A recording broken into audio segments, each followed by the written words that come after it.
बिस्मिल्लाहिर्रहमानिर्रहीम। Global conflict watch Urdu में खुश आमदीद। आज की वीडियो में हम इन टॉपिक्स में से एक पर बात करेंगे जो इस वक्त इंडिया और पाकिस्तान के दरमियान सबसे हॉट टॉपिक्स बने हुए हैं, और वो है BVR capabilities of Indian and Pakistan air force. फरवरी 2019 में होने वाले ऑपरेशन स्विफ्ट रिटॉर्ट और इसके आउटकम ने दुनिया को बताया कि इस झड़प से 20 साल पहले होने वाली कारगिल जंग में इंडियन एयरफोर्स को BVR डोमेन में हासिल बर्तरी को पाक फ़ज़ाइया ने 2019 में न सिर्फ ख़त्म कर दिया था, बल्कि ये इस काबिल भी थी कि बेहतर BVR मिसाइल डिप्लॉय कर सके और इंडियन एयरफोर्स के किसी भी मिस एडवेंचर को डेटर कर सके। गो के 27 फरवरी 2019 को जो कुछ हुआ उसमें पाक फ़ज़ाइया की बेहतर BVR सलाहियत के साथ साथ दीगर अवामल जैसा कि बैटर इलेक्ट्रॉनिक वॉरफेयर कैपेबिलिटीज वगैरह का भी खासा अहम रोल था, मगर हम इस वीडियो में सिर्फ BVR मिसाइल्स की ही बात करेंगे। पोस्ट बालाकोट इंडियन एयरफोर्स ने पाक फ़ज़ाइया के लिए French Rafale 4.5 generation advance fighter jet और इसके साथ मीटियर BVR मिसाइल की सूरत में एक नया चैलेंज खड़ा किया। 2022 में इसका जवाब पाकिस्तान एयरफोर्स ने J-10C और PL-15E BVR मिसाइल की क्विक एक्विजिशन की सूरत में दिया, ताकि खित्ते में बैलेंस ऑफ पावर को बरकरार रखा जा सके, जो भारत जैसे हमसाये के होते हुए अमन का वाहिद तरीका है। अगर हम इन दोनों डील्स में शामिल PL-15 और मीटियर BVR मिसाइल्स की बात करें तो दोनों ही BVR कैटेगरी में फॉल करते हैं, और ये इन दोनों में वाहिद कॉमन चीज़ है। इसके अलावा ये दोनों मिसाइल अपनी डिज़ाइन हिस्ट्री, डिज़ाइन फिलॉसफी और वर्किंग मैकेनिज्म हर लिहाज से मुख्तलिफ हैं। PL-15 एक कन्वेंशनल डिज़ाइन रखता है, जबकि मीटियर की एयर इनटेक्स इसका सबसे बड़ा फिजिकल फीचर हैं। दोनों मिसाइल मुख्तलिफ अदवार में मुख्तलिफ किस्म के खतरात के पेश नज़र डेवलप किए गए। मीटियर को 1990 की दहाई में चंद यूरोपीय ममालिक जैसा कि UK, फ्रांस, जर्मनी, स्वीडन वगैरह की एयरफोर्सेस के लिए बुनियादी तौर पर रशिया से सामने आने वाले मुमकिन खतरात के पेश नज़र डेवलप किया गया, जहां इसकी क्रूज फेज में सस्टेन्ड हाई स्पीड पर फोकस किया गया, ताकि अगर इस मिसाइल को किसी दुश्मन फाइटर जेट का पीछा भी करना पड़े तो ये इसे मार गिराए।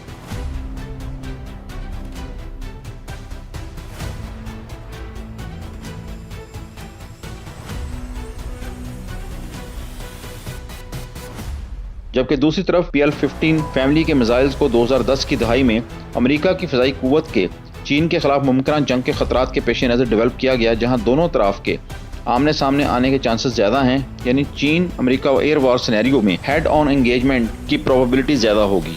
अगर हम पाक भारत बॉर्डर और अब तक की एयर वॉर्स पर नज़र डालें तो कुछ इसी किस्म का सिनेरियो यहाँ भी बनता नज़र आता है।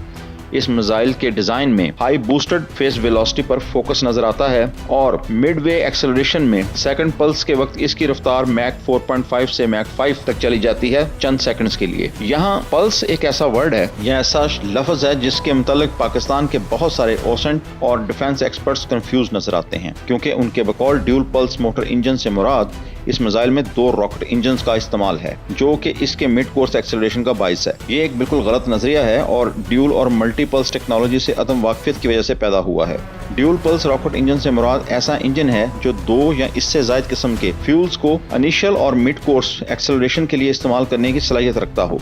PL-15 के अंदर 2 किस्म का फ्यूल इस्तेमाल होता है, जिसमें से एक फास्ट बर्निंग फ्यूल होता है जो बेतहाशा एनर्जी जनरेट करके मिसाइल को चंद ही सेकंड में अपनी मैक्सिमम स्पीड तक ले जाता है, और इसके बाद इस फ्यूल की इंजन को सप्लाई बंद कर दी जाती है। और दूसरे फ्यूल को, जो कि एक स्लो बर्निंग फ्यूल होता है, इसको इंजन में धकेला जाता है ताकि ये मिसाइल अपनी रफ्तार को बरकरार रख सके। या इसमें डी एक्सेलरेशन का प्रोसेस होता है तो वो बहुत आहिस्ता से हो, क्योंकि PL-15 एक कन्वेंशनल बॉडी वाला मिसाइल है, तो इसमें एयर ड्रैग और ग्रेविटी की वजह से रफ्तार कम होना शुरू हो जाती है। जब ये रफ्तार कम होते होते एक खास हद तक पहुंचती है तो एक बार फिर फास्ट बर्निंग रेट वाले फ्यूल रिजर्वायर को ओपन किया जाता है, और यूं मिसाइल को एक दूसरी पल्स मुहैया की जाती है, जिससे कुछ सेकंड्स के लिए ये मिसाइल एक बार फिर मैक 4.5 से मैक 5 के दरमियान बूस्टेड स्पीड तक जा पहुंचता है, और इस तरह इसकी ओवरऑल काइनेटिक एनर्जी बहाल रहती है।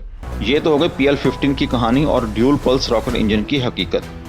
अब आते हैं मीटियर मिसाइल की तरफ। ये मिसाइल रैम कंप्रेशन के असूल पर काम करता है। रैम इस हवा को कहते हैं जो बहुत तेजी से हरकत करने वाले किसी ऑब्जेक्ट के सामने इकट्ठी होती रहती है और इस पर अपना दबाव डालकर इसे स्लो डाउन करने की कोशिश करती है। रैम कंप्रेशन में इसी हवा को एयर इनटेक्स के जरिए एक डक्टेड रैम जेट इंजन में धकेला जाता है, जहां ये एक ऐसे फ्यूल के साथ कांटेक्ट में आती है जिसमें ऑक्सीजन नहीं होती। यहाँ बाहर से आने वाली हवा में मौजूद ऑक्सीजन को इस्तेमाल करते हुए इंजन को इग्नाइट किया जाता है, और इसके नतीजे में ये हवा गर्म होकर इंजन की एग्जॉस्ट नोजल से बहुत तेजी से एग्जिट करती है, और इसके रद्द अमल के तौर पर मिसाइल बहुत तेजी से एक्सेलरेट होता है, और ये भी मैक 4.5 से अबव की स्पीड को जा लेता है। चूंकि ऑक्सीडाइजर पहले से मिसाइल में मौजूद नहीं होता तो मीटियोर में ऑक्सीजन डेफिशिएंट फ्यूल एक बड़ी कैपेसिटी में स्टोर किया जा सकता है, जिसका मतलब यह है कि यह मिसाइल बहुत देर तक अपनी एक्सेलरेटेड स्पीड यानी मैक 4.5 और मैक 4 वाली स्पीड बरकरार रख सकता है। इससे इस मिसाइल की रेंज में भी खातरख्वाह इजाफा होता है। मगर हर रैमजेट इंजन की तरह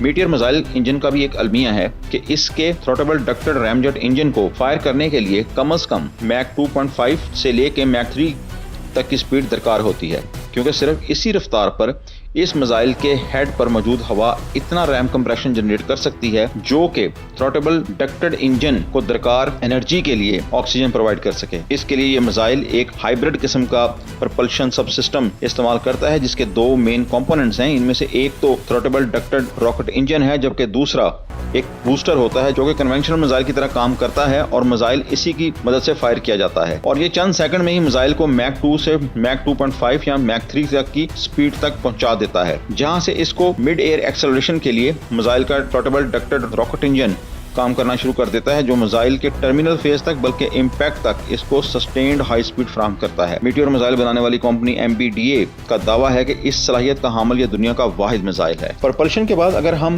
PL-15 और मीटियोर के गाइडेंस सिस्टम की बात करें तो दोनों मिसाइल ही टर्मिनल फेज में एक्टिव रेडार होमिंग को इस्तेमाल करते हैं और इन दोनों के और इस फेज में दोनों ही ईजा सीकर टेक्नोलॉजी डिप्लॉय करते हैं। इसके अलावा क्रूज फेज में दोनों मिसाइल मल्टीपल गाइडेंस सिस्टम्स को इस्तेमाल करते हैं, जैसा कि इनर्शियल नेविगेशन सिस्टम और GPS, जबकि PL-15 के केस में इनर्शियल नेविगेशन सिस्टम के साथ चाइनीज बाइडू को इस्तेमाल किया जाता है, जो चाइनीज वर्जन है GPS का। इसके साथ साथ दोनों मिसाइल 2-वे डाटा लिंक के साथ लैस हैं और इन मल्टीपल गाइडेंस सिस्टम की मौजूदगी में ये दोनों मिसाइल हाई ECM एनवायरनमेंट में इंतहाई कामयाबी से काम करते हैं। ईजा सीकर की बदौलत दोनों missile multi shot capability provide करते हैं, यानी कि अगर एक टारगेट मिस हो जाए तो मिसाइल खुद ही दूसरा टारगेट तलाश कर सकता है। मीटियोर मिसाइल का सीकर मीका और एस्टर नामी मिसाइलों में इस्तेमाल होने वाले AD-4A सीकर फैमिली से ही ताल्लुक रखता है और उसका एक अपग्रेडेड वर्जन है। हम देख सकते हैं कि दोनों मिसाइल ही तकरीबन एक ही जैसे गाइडेंस सिस्टम्स इस्तेमाल करते हैं। कुछ एक्सपर्ट्स की तरफ से ये कहा जाता है कि टर्मिनल फेज में PL-15 एक एडिशनल इमेजिंग इंफ्रारेड सीकर यानी I2R सीकर को भी इस्तेमाल करता है, जो कि दुरुस्त नहीं है। अजाफी I2R सीकर का इस्तेमाल दरअसल PL-17 मिसाइल में किया जा रहा है। आगे बढ़ने से पहले हम यहाँ इन दोनों मिसाइल में इस्तेमाल होने वाले 2-वे डाटा लिंक्स पर भी कुछ बात करेंगे कि किस तरह इसके जरिए न सिर्फ PL-15 और मीटियर मल्टी शॉट कैपेबिलिटी हासिल करते हैं, बल्कि ये मिसाइल अपने लॉन्च प्लेटफॉर्म या एयरबॉर्न अर्ली वार्निंग प्लेटफॉर्म्स या दीगर सिस्टम्स को भी अपडेटेड इंफॉर्मेशन प्रोवाइड कर सकते हैं। क्योंकि encrypted information two way data link की वजह से दोनों तरफ फ्लो कर रही होती है, लिहाजा अगर पायलट मिसाइल को लॉन्च करने के बाद अपना रडार ऑफ भी कर देता है या बैटल फील्ड से निकल भी जाता है तो जो कुछ मिसाइल का सीकर अपने टारगेट के अलावा भी देख रहा होता है वो सब रियल टाइम में फाइटर जेट पायलट तक कन्वे हो रहा होता है। यानी कि फर्ज करें मीटियर मिसाइल को लॉन्च करने के बाद 100 किलोमीटर दूर जाकर जब इसका ईजा सीकर एक्टिवेट होता है तो वो अपनी रेंज में आने वाले तमाम एनिमी एसेट्स को देख सकता है और इसकी इन्फॉर्मेशन पायलट को दे सकता है, जो कि मुमकिन तौर पर राफेल के रडार्स की रेंज से बाहर हों। यूं ये मिसाइल अपने पायलट को इन खतरात के बारे में भी आगाह कर सकते हैं जिनको पायलट अपने फाइटर जेट के रडार से ना देख सके। यही सूरत-ए-हाल PL-15 के केस में भी है। ये कैपेबिलिटीज इन मिसाइल के जरिए J-10C और राफेल को इस काबिल बनाती हैं कि minimum airborne early warning capabilities के साथ भी हाईली कंटेस्टेड बैटलफील्ड्स में ये दोनों तैयारे परफॉर्म कर सकें। अब आ जाते हैं हम आखिर में रेंज के ऊपर।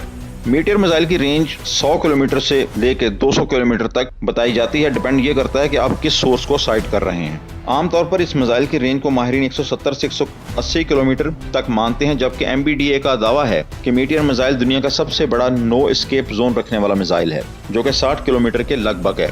याद रहे कि अमेरिकन AMRAAM मिसाइल का नो एस्केप जोन तकरीबन 20 से 22 किलोमीटर का बताया जाता है।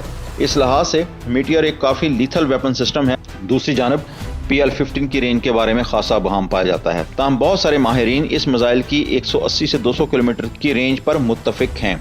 जहां तक पाक फ़ज़ाइया के ज़ेर इस्तेमाल PL-15E का ताल्लुक है तो इसकी रेंज 145 किलोमीटर है और ये कन्फर्म किया गया था इस मिसाइल के मैन्युफैक्चरर की जानिब से। यानी PL-15E जो कि एक्सपोर्ट वेरिएंट है PL-15 का, जो चाइनीज एयरफोर्स इस्तेमाल कर रही है, लिहाजा इसकी कम रेंज मुकम्मल सेंस बनाती है। अब तक के एनालिसिस से ये बात वाज़ेह है कि PL-15 और मीटियर दोनों हम पल्ला मिसाइल हैं। अलबत्ता रेंज के सिलसिले में मीटियर को पाक फ़ज़ाइया के ज़ेर इस्तेमाल PL-15E पर बर्तरी हासिल है। मगर याद रहे कि पाकिस्तान और भारतीय फ़ज़ाइया की इंटरनेशनल बॉर्डर के दोनों तरफ फैली हुई एयर बेसेस की लोकेशन से ये बात वाज़ेह हो जाती है कि अक्सर एंगेजमेंट हेड ऑन सिनेरियो में 50 से 70 किलोमीटर के दरमियान ही होंगी और दोनों तरफ से मिसाइल्स को अपनी एक्सट्रीम रेंज पर इस्तेमाल करने से इज्तनाब किया जाएगा, क्योंकि ऐसी सूरत में किसी भी BVR मिसाइल के लिए अपने टारगेट को 100% हिट करना मुमकिन नहीं होता। ऐसी सूरत हाल में किसी एयर कॉम्बैट की आउटकम पर दीगर अहम अवामल जैसा कि electronic warfare, airborne early warning systems, situational awareness और सुपीरियर फोर्स रेशो सबसे ज्यादा अहम किरदार अदा करेंगे। मीटियोर और PL-15E का फिलहाल किरदार एक कन्वेंशनल डिटरेंस का